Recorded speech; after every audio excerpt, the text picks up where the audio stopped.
नमस्ते विद्यार्थियों। स्नातक प्रथम वर्ष संस्कृत विषय की ऑनलाइन कक्षा में आप सभी का हार्दिक स्वागत है।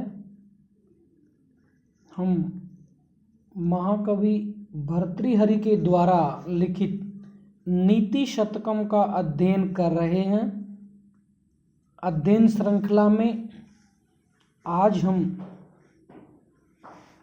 श्लोकों के माध्यम से धन की महत्ता के बारे में पढ़ेंगे।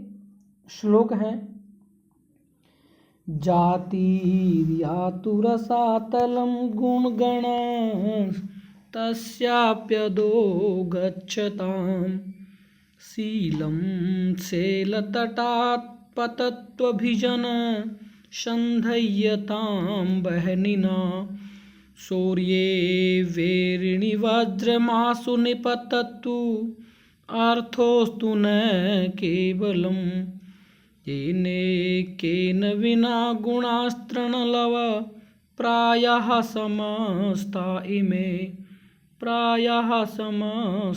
इमे जातिर्यातुरसातलं गुणगणैः तस्याप्यदो गच्छताम् शीलं शैलतटात् पतत्वभिजनः सन्धय्यतां बहनिना शौर्ये वेरिणि वज्रमासु निपततु अर्थोस्तु न केवलं येनेकेन विना गुणास्तृणलव प्रायः समस्ता इमे। इस श्लोक में महाकवि भर्तृहरि जी धन के महत्व को स्वीकार करते हुए उनका स्थान सर्वोपरि कह रहे हैं, अर्थात धन का जो महत्व है वो सर्वोपरि है। अन्वय के माध्यम से हम इस श्लोक का अर्थ देखते हैं।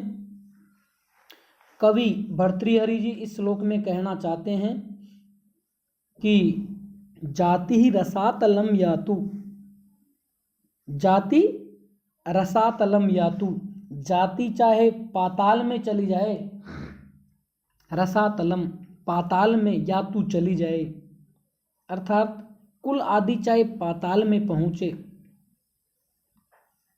तस्यापि अधः गुणगण ही तस्यापि अधः गच्छतात, और गुणों का समूह, सद्गुणों का समूह, तस्यापि उसके भी अधः नीचे गच्छतात चले जाएं, अर्थात सद्गुणों का जो समूह है उससे भी नीचे चला जाए, गुणों का समूह है उससे भी नीचे चला जाए। शीलम शैल तटात् पततु, शीलम सदाचार, शैल तटात् पर्वत की चोटी से, पततु गिर जाए, सदाचार पहाड़ की चोटी से गिर पड़े। अभिजनः वहनिना सन्धय्यताम, अभिजनः बंधुजन है, जो बंधु बांधव है वो अग्नि में भस्म हो जाए। वहनिना सन्धय्यताम, अग्नि में भस्म हो जाए, अग्नि में जल जाएं। शौर्ये वेरिणि आसु वज्रम निपततु, शत्रु वीरता पर बिजली गिर जाए, शत्रु स्वरूप शौर्य पर वज्रपात हो जाए। किंतु लेकिन ये सभी इस प्रकार सभी नष्ट भ्रष्ट हो जाएं, किंतु अर्थ न केवलम अस्तु, केवल हमारे पास धन होना चाहिए। अर्थ धन न केवलम अस्तु, अर्थात हमारे पास केवल धन होना चाहिए।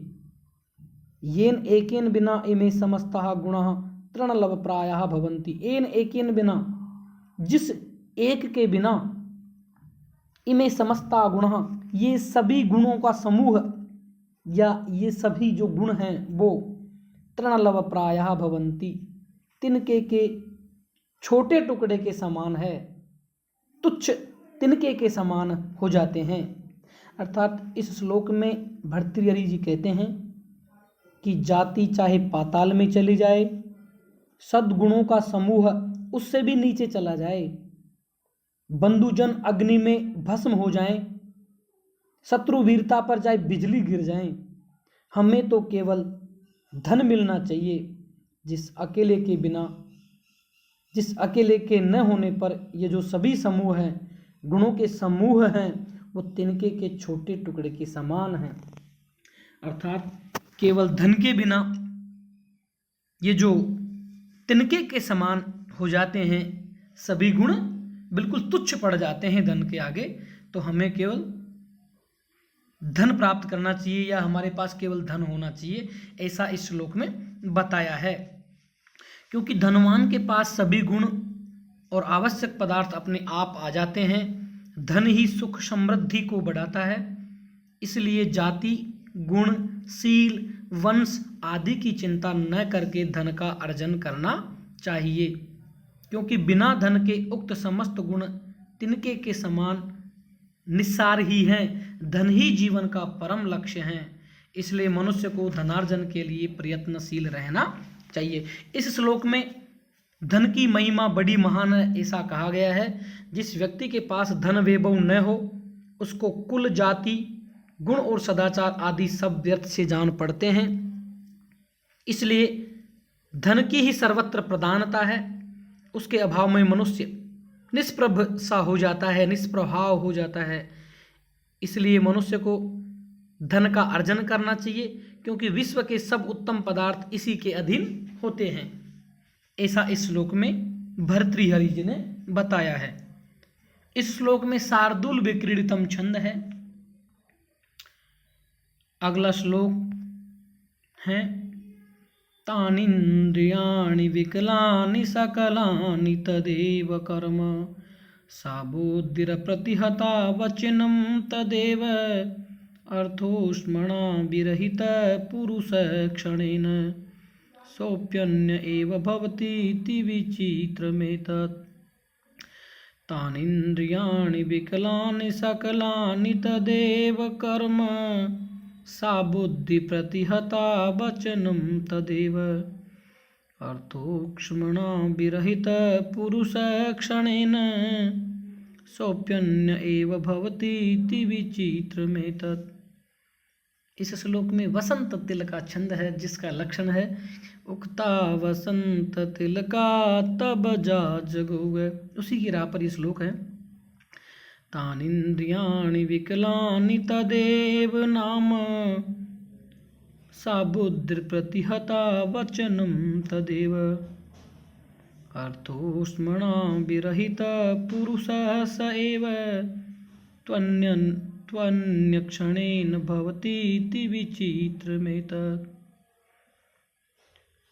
श्लोक का अन्वय के अनुसार हम अर्थ देखते हैं। अन्वय है अविकलानि तानि इंद्रियाणि तदेव नाम अप्रतिहता सा बुद्धि तदेव वचनम किंतु अर्थोस्मणा विरहित स एव तु पुरुषः क्षणेन अन्यः एव भवति इति एतद् विचित्रम। इस श्लोक में भी धन का महत्व बताया गया है कि धन के बिना जो मनुष्य होता है वो एक क्षण में ही कैसा हो जाता है, किस प्रकार वो बदल जाता है। तो अविकलानि तानि इंद्रियाणि, अविकलानि विकारहीन अर्थात स्वस्थ, तानि वे ही इंद्रियाणि इंद्रियां हैं, अर्थात विकारहीन जो स्वस्थ वे ही इंद्रियां हैं। इंद्रियां हाथ पैर आदि 10 इंद्रियां। तदेव नाम और वही नाम है। अप्रतिहिता सा बुद्धि और अपराजित वही बुद्धि हैं। तदेव वचनम वही वाणी है।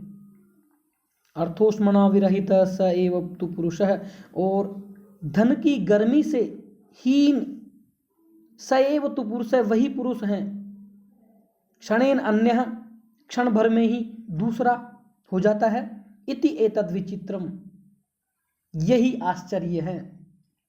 अर्थात श्लोक में कहा गया है कि वही पहले की भांति विकारहीन स्वस्थ नेत्र आदि 10 इंद्रियां हैं, वही नाम है। वह पूर्व की भांति अकुंठित बुद्धि है, अपराजित बुद्धि है और वैसे ही वचन है, वैसी ही वाणी है। किंतु धन की गर्मी से रहित होने पर वही पूर्वोक्त स्वस्थ इंद्रियों को या स्वस्थ इंद्रियों से युक्त पुरुष क्षण भर में दूसरा ही हो जाता है, यह कितने आश्चर्य की बात है। वे ही विकारहीन स्वस्थ हाथ पैर आदि 10 इंद्रियां हैं, वही पहले वाला नाम है, वही अपराजित बुद्धि और वही वाणी है, किंतु धन की गर्मी से हीन वही व्यक्ति दूसरा ही क्षण भर में हो जाता है, यही आश्चर्य की बात है। अर्थात धन के नष्ट हो जाने पर मनुष्य क्षण भर में ही कुछ और ही हो जाता है, यह निस्संदेह बड़ी विचित्र बात है। सशक्त इंद्रियां, कर्म, नाम, बुद्धि तथा वचन शक्ति मनुष्य की वैसी ही वैसी हैं। एक धन के न रहने पर ये सब व्यर्थ सी दिख पड़ती हैं। सच है, धन की महिमा बड़ी महान होती है, यह बात विचित्र सी प्रतीत होती है। ऐसा इसमें इस श्लोक में बताया गया है। अर्थात धन के बिना उसकी जो स्थिति है वो खराब ही रहती है। अगला श्लोक है, ये जो श्लोक है वो भी धन की महिमा बताता है कि जिसके पास धन है उसके पास सब कुछ है। यस्यास्ति वित्तं स नरः कुलीनः स पंडितः स श्रुतवान् गुणज्ञः स एव वक्ता स च दर्शनीयः सर्वे गुणाः काञ्चनमाश्रयन्ति सर्वे गुणाः काञ्चनमाश्रयन्ति। यस्यास्ति वित्तं स नरः कुलीनः स पंडितः स श्रुतवान् गुणज्ञः स एव वक्ता स च दर्शनीयः सर्वे गुणाः काञ्चनमाश्रयन्ति सर्वे गुणाः काञ्चनमाश्रयन्ति। कितनी अच्छी बात कही है। श्लोक का हम अन्वय के अनुसार अर्थ देखते हैं कि सभी जो गुण है वो सोने में ही समाहित है, सोने में ही विद्यमान है। अर्थात जो धनवान है उसके पास सब कुछ है, ऐसा इस श्लोक में बताया गया है। अर्थात इस श्लोक में कवि का कहना है कि धन से सभी सद्गुण बन जाते हैं। कैसे? यस्य वित्तम अस्ति, जिसके पास धन है, जिसके पास धन है, स नरः कुलीनः, वह पुरुष उच्च कुल में उत्पन्न हुआ माना जाता है, वही श्रेष्ठ कुल में उत्पन्न माना जाता है। सह पंडित है और वही बुद्धिमान है, सह श्रुतवान और वही शास्त्रज्ञ है, गुणज्ञ और वही गुणों को ग्राह्य करने वाला है, गुणों को ग्रहण करने वाला है, गुणवान है। स एव वक्ता, वही बोलने में चतुर है। सच दर्शनीय, और वही दर्शन करने योग्य हैं। सर्वे गुणा कांचनम आश्रयन्ति, क्योंकि जो सभी धन है सोने में ही शरण लेते हैं, जो सभी धन है वो सोने में ही निवास करते हैं। इस श्लोक का यही अर्थ है कि इस संसार में जिनके पास धन है वही श्रेष्ठ कुल में उत्पन्न हुआ माना जाता है, वही बुद्धिमान, वही शास्त्रों को जानने वाला, वही गुणों को ग्रहण करने वाला, वही बोलने में चतुर वक्ता और वही पुरुष रूपवान समझा जाता है। इससे प्रतीत होता है कि सभी गुण धन में ही निवास करते हैं, सभी गुण सोने में ही शरण लेते हैं। तो श्लोक है, यस्यास्ति वित्तं स नरः कुलीनः स पंडितः स श्रुतवान् गुणज्ञः स एव वक्ता स च दर्शनीयः सर्वे गुणाः काञ्चनमाश्रयन्ति सर्वे गुणाः काञ्चनमाश्रयन्ति। तो प्यारे विद्यार्थियों, आज बस इतना ही। धन्यवाद।